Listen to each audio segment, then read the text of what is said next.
Wala na pong dahilan para manatili ako dito. Hindi ba ako dahilan para manatili ka dito?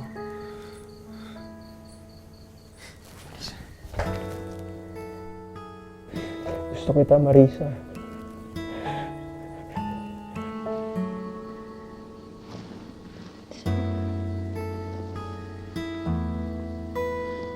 Sir, kahit ano pa man yung nararamdaman niyo, reserva niyo na lang po yun sa iba.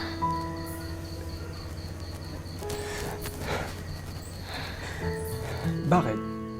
Wala ka bang nararamdaman para sa akin?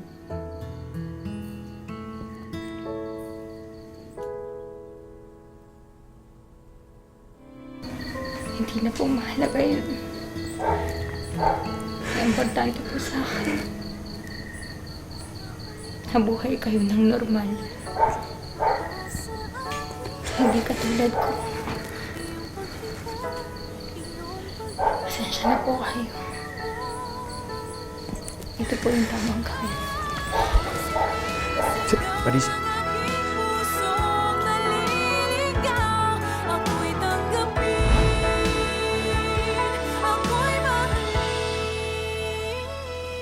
Anak, bawal sa puso mo tong akla. Akin na nga yan, anak. Bayaan niyo ako, Mas. Prince! What are you doing? Can you listen to your mother, please? Isa ka pa eh! Dahil sa inyo kaya nawala sa akin si Marisa. I can't believe this, anak. May gusto ka sa babaeng yon kay Marisa? Ginayuma ka ba niya? Ano bang pinakain niya sa'yo? Hindi mo ba naisip, ha? Na ako, ang tagal-tagal ko na nandito, oh. Mahal na mahal kita, pero kahit anong gawin ko, hindi mo ako gusto?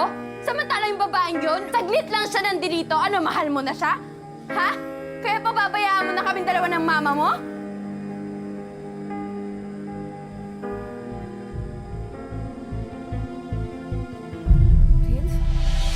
Prince? Prince, I'm sorry. Prince! Prince! Oh my God! Prince! Oh, di ba yan yung mata pobre mong amo? Anong ginagawa niya dito? Ma'am Jessica? Marisa, Ma'am, matagal kitang hinanap, Marisa. Kailangan ka ng anak ko. Lumala na yung heart condition ni Prince. My son is dying.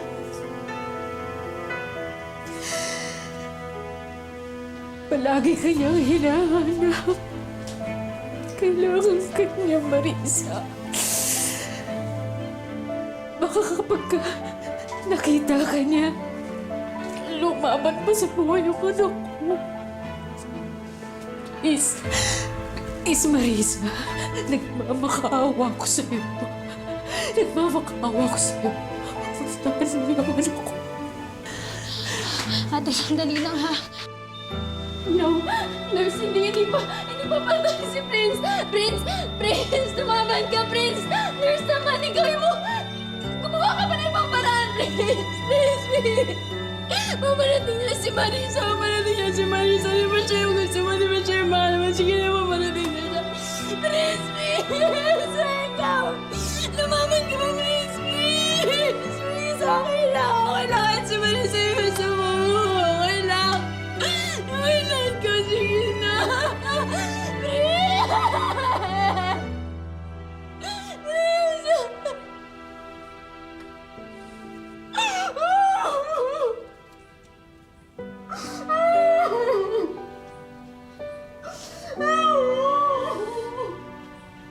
I'm so sorry, Tita.